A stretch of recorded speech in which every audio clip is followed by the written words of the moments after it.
சொத்து தகராறு இருந்தது. என் தம்பியால் எனக்கு பெரிய தலைவலியாக இருக்கிறது என்று சொன்னான். ஒரு பெரிய பகை இருந்தது. 14, 15, 16 வயதுகளில் இளம்பருவத்து காலம். மான்கறி பிரிப்பதில் தகராறு நீள்கிறது.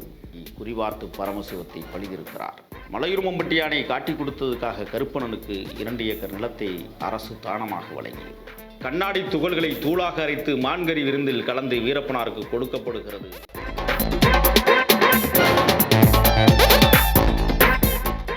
கனா டிவி தமிழ் நேயர்களுக்கு வணக்கம். இன்று நம்மோடு இணைந்திருப்பவர் தோழர் முகில் அவர்கள். இன்று நம்மோடு பேச ஏராளமான செய்திகள் காத்திருக்குது.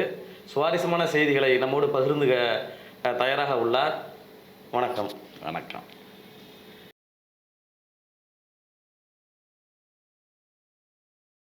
உலகமெல்லாம் பரவி இருக்கிற கனா தொலைக்காட்சி தமிழ் அன்பு நேயர்களுக்கு வணக்கம். முதலாக இந்த வலைவழி தளத்தில் பேசுவதில் பெரும் மகிழ்ச்சி அடைகிறேன். 6000 சதுர கிலோமீட்டர் காடுகள், வானத்தை முத்தமிடுகிற மலைத்தொடர்கள், கண்ணுக்கு எட்டிய தூரம் காவேரி ஆறு, கிளை ஆறுகளாக பாலாறும் பாய்ந்தோடுகிறது. ஊட்டியில் இருந்து அற்புதமாக ஓடி வருகிற மாயாறு, அதை தடுத்து நிறுத்துகிற பவானிசாகர் அணை என்று பவ்யமாய் காட்சியளிக்கும் மேற்கு தொடர்ச்சி மலை காடு. 1927ஆம் ஆண்டு மேட்டூர் அணை கட்டப்படுவதற்காக 60க்கும் மேற்பட்ட கிராமங்கள் அப்புறப்படுத்தப்பட்டது. அப்படி அப்புறப்படுத்திய கிராமங்கள் இன்றும் காவிரியின் கரையில் கண்கொள்ளா காட்சியாக நிமிர்ந்து நிற்கிறது. எச்சமாய் காவிரிக்குள் வருடத்திற்கு ஒரு முறை தலைகாட்டும் நந்தி சிலையும் மாதா திருத்தலமும் மனமகிழ்வை தரும். அப்படி இடம்பெயர்ந்து போன ஒரு கிராமம்தான் கோபிநத்தம் செங்கப்பாடி. காவிரி அறையின் கிழக்கு புறத்தில் தமிழ்நாடும், காவிரிக்கரையின் மேற்கு புறம் கர்நாடகாவும் பிரிந்திருக்கிற சூழலில் ஆற்றுக்கு மேற்கு கரையில் அமைந்திருக்கிறதான் கோபிநத்தம் செங்கப்பாடி. 1952ஆம் ஆண்டு கூசே முனுசாமிற்கு 2வது மகனாக பிறந்தவர் பெருமதிப்பிற்குரிய எல்லை காத்த போர்மரவர் வீரப்பனார் அவர்கள். அண்ணன் மாதையன், தம்பி அர்ஜுனன், தங்கைகள் தங்கம்மாள், மாரியம்மாள் என்று குடும்பம் வயிற்று பசிக்கு சோறு கிடையாமல் அலைந்த தருணம். வீட்டுக்கு வீடு துப்பாக்கிகளை அவர்களே தயாரித்துக் கொள்ளுவார்கள். காட்டு வேட்டைகளுக்கு செல்லுகிற போதெல்லாம் கிடைத்த காட்டு விலங்குகளின் மாமிசங்கள் அவர்களுக்கு பசியாற்றியது.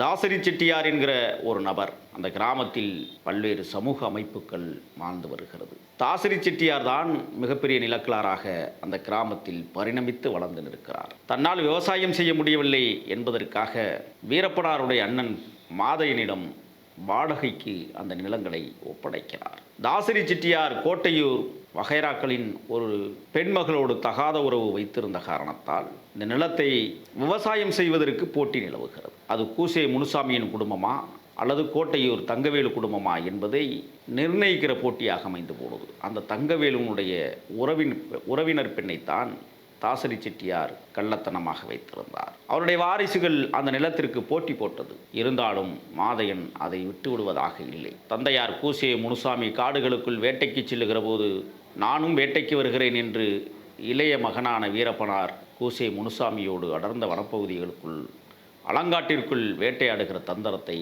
தகப்பனிடமிருந்து கற்றுக்கொண்டார். தாசரி செட்டியார் கொடுத்த நிலத்தில் கம்பு, சோளம், திணை என பல்வேறு பயிர்கள், குறிப்பாக மஞ்சள், வேர்க்கடலை என்றெல்லாம் விளைந்த புண்ணிய பூமியாக கோபிநத்தம் செங்கப்பாடி சிறந்து விளங்கியது. தாசரி செட்டியார் கொடுத்த நிலத்தில் மக்காச்சோளம் பயிரிடப்படுகிறது. நன்கு விளைந்த மக்காச்சோளத்தில் பச்சை கிளிகள் பசியார வந்து உண்ணுவதற்கு கூட்டம் கூட்டமாய் இறங்கும். பச்சை கிளியை விரட்டுவதற்கு பறையடிப்பார் வீரப்பனார். ஈய சட்டியை எடுத்து பறையடித்து முழக்கம் எழுப்பி பச்சை கிளியை விரட்டுகிற பாங்கு. கூடவே வந்த தங்கை மாரியம்மாள் ஓவியமாய் வளர்த்த உன்னத தங்கை. ஒருமுறை இருவரும் சோழக்கொள்ளையில் கிளி விரட்டுவதற்காக வருகிற போதுதான் மேச்சேரியில் அரை மணி நேரத்திற்குள் 9 கொலைகளை படுகொலை செய்த மலையூர் மம்பட்டியான் அந்த வழியாக நடந்து போகிற போது வீரப்பனாருடைய தங்கை மாரியம்மாளும் மலையூர் மம்பட்டியானை சந்தித்ததாக சொல்லுவார். மாப்பிள்ளை என்று அழைத்த பெருமையை பெருமை மிகு கொண்டு சொல்லுவார்.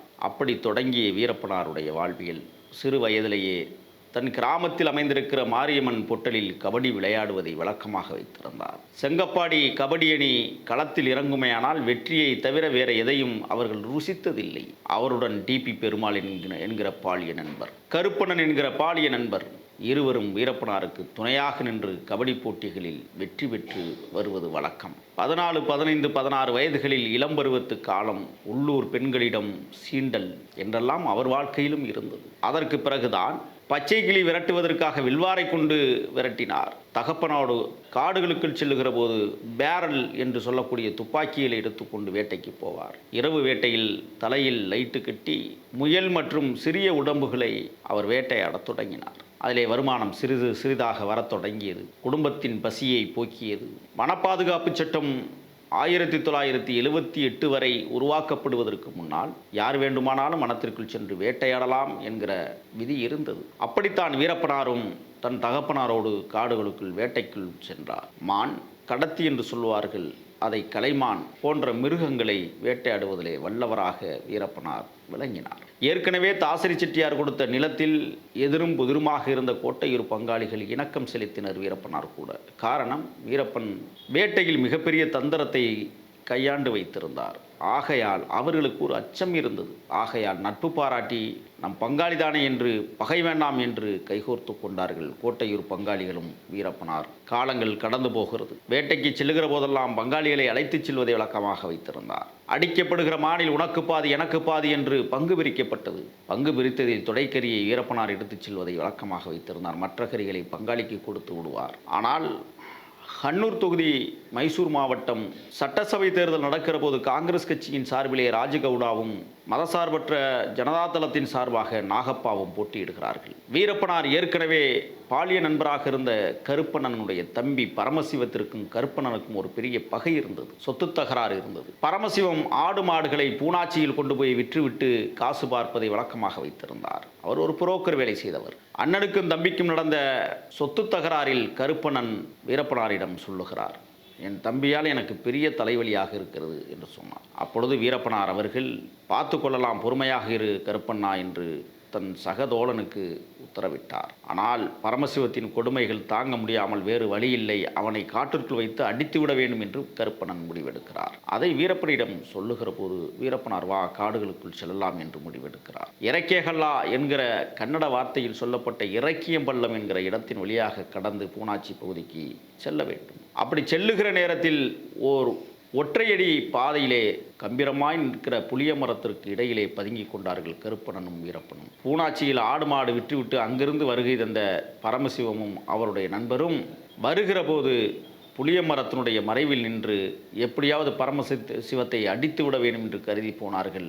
ஆனால் அங்கே நடந்தது வேறு. ஏற்கனவே தன் கையில் எப்போதும் பரமசிவம் நாட்டு துப்பாக்கியை வைத்திருப்பதை வழக்கமாக வைத்திருந்தார். காரணம், காடுகளுக்குள் பூனாச்சிக்கு போக வேண்டுமானால் அடர்ந்த காட்டின் வழியாக போகிற போது காட்டு மிருகங்கள் தன்னை தாக்கிவிடக்கூடும் என்பதற்காகவே அந்த துப்பாக்கியை தன் கையிலே வைத்திருப்பார். அன்றும் அப்படித்தான் பரமசிவம் துப்பாக்கியை கையிலே வைத்திருந்தார். கருப்பண்ணனிடம் துப்பாக்கியை கொடுத்து உன் தம்பியை போட்டு தள்ளு என்று வீரப்பனார் சொல்லுகிறார். கைகள் நடுங்குகிறது கருப்பண்ணனுக்கு. இதை பார்த்த பரமசிவம் வீரப்பனாரை நோக்கி துப்பாக்கி எடுத்து நீட்டுகிறான். புளிய மரத்தின் மறைவில் நின்ற வீரப்பனார், ஆபத்து நேரிடுகிறது, இனிமேலும் சும்மா இருந்து விட முடியாது என்று கருதிய வீரப்பனார் கருப்பண்ணனிடம் இருந்த துப்பாக்கியை வாங்கி குறிவார்த்து பரமசிவத்தை பழிதிருக்கிறார். மைசூர் மாவட்டமாக அன்று இருந்து ராமபுரா காவல் நிலையத்தில் இந்த வழக்கு 8 ஆண்டுகளுக்கு பிறகு பதிவு செய்யப்பட்டது என்பதுதான் உண்மை. காரணம், ராமபுரா காவல் நிலைய சரகம் என்பது மிகப்பெரிய சரகமாக இருந்தது. 76 கிலோமீட்டர் தொலைவில் நடந்த ஒரு சம்பவத்தை காவல்துறை அதிகாரிகளால் கண்காணிக்க முடியாமல் போனது.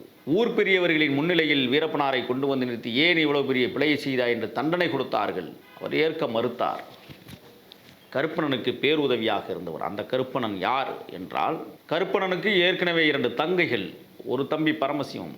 அவரை கொலை செய்து விட்டார். இதுதான் வீரப்பனார் செய்த முதல் கொலை. கருப்பனுடைய 2 தங்கையில் மூத்த தங்கை விதவையாக இருக்கிறார். 2 மனைவிக்கு அவதாரம் எடுத்த மலையூர் மம்பட்டியான் கருப்பனுடைய மூத்த தங்கை விதவையாக இருப்பதைக் கண்டு காடுகளுக்குள் ஒளிந்திருந்த மலையூர் மம்பட்டியான் அவர்கள் கருப்பனுடைய மூத்த தங்கையை காதலித்து கள்ளத்தனமாக அவரை வைத்திருக்கிறார். காலங்கள் கடக்கிறது. கருப்பனுடைய 2வது தங்கை மூத்த தங்கையோட பேரழகு. அந்த அழகில் மயங்கி போன மலையூர் மம்பட்டியான் 2வது தங்கையை மணமுடிக்க வேண்டும் என்று கருப்பனிடத்திலே கேட்கிற போது கருப்பன் தடுமாறுகிறார். உடனடியாக பெண்ணாகரம் காவல் நிலையத்தில் போய் சொல்லுகிறார், மலையூர் மம்பட்டியான் என்னுடைய கட்டுப்பாட்டிலும் என் தங்கச்சியினுடைய கட்டுப்பாட்டிலும் இருக்கிறான், என்ன செய்யலாம் என்று சொல்லுகிறார். உடனடியாக கருப்பணன் அவர்களுடைய மூத்த தங்கையை பெண்ணாகரம் காவல்துறையினர் அழைத்து பேசுகிறார்கள். அவர் எதை விரும்பி சாப்பிடுவார்? தர்பூசணிகளை விரும்பி சாப்பிடுவார். உனக்கு தினந்தோறும் தர்பூசணிகளை எடுத்து வருவாரா? ஆமாம். சரி, எங்கே தர்பூசணியை அவர் எடுக்கிறார்? மலையூரிலே எடுக்கிறார். அங்கே எத்தனை தர்பூசணிகள் பழுத்திருக்கிறதோ அத்தனை தர்பூசணிகளும் விச ஊசியை செலுத்துகிறது பெண்ணாகரம் காவல்துறை. அன்றும் அப்படித்தான். மலையூர் மம்பட்டியான் அவர்கள் தர்பூசணியை போய் பிடுங்கி சாப்பிட்டு விட்டு தன் மூத்த காதலிக்கு 2 தர்பூசணிகளை தோளில் சுமந்து கொண்டு வரவேண்டும் என்று எண்ணிய மலையூர் மம்பட்டியான் தர்பூசணி சாப்பிட்ட இடத்திலேயே மயக்கமாகி விழுந்து மடிந்து போகிறார். மலையூர் மம்பட்டியானை காட்டி கொடுத்ததுக்காக கருப்பணனுக்கு 2 ஏக்கர் நிலத்தை அரசு தானமாக வழங்கியது. அவன் ஒரு பெரிய சாராய வியாபாரியாகவும் அந்த இடங்களில் கொலோச்சினார். ஆக வீரப்பனார் அவர்கள் கருப்பணன் அவருடைய தம்பி பரமசிவத்தை செய்த முதல் கொலை என்பது அவரை அடுத்த கட்டத்திற்கு நகர்த்தியது.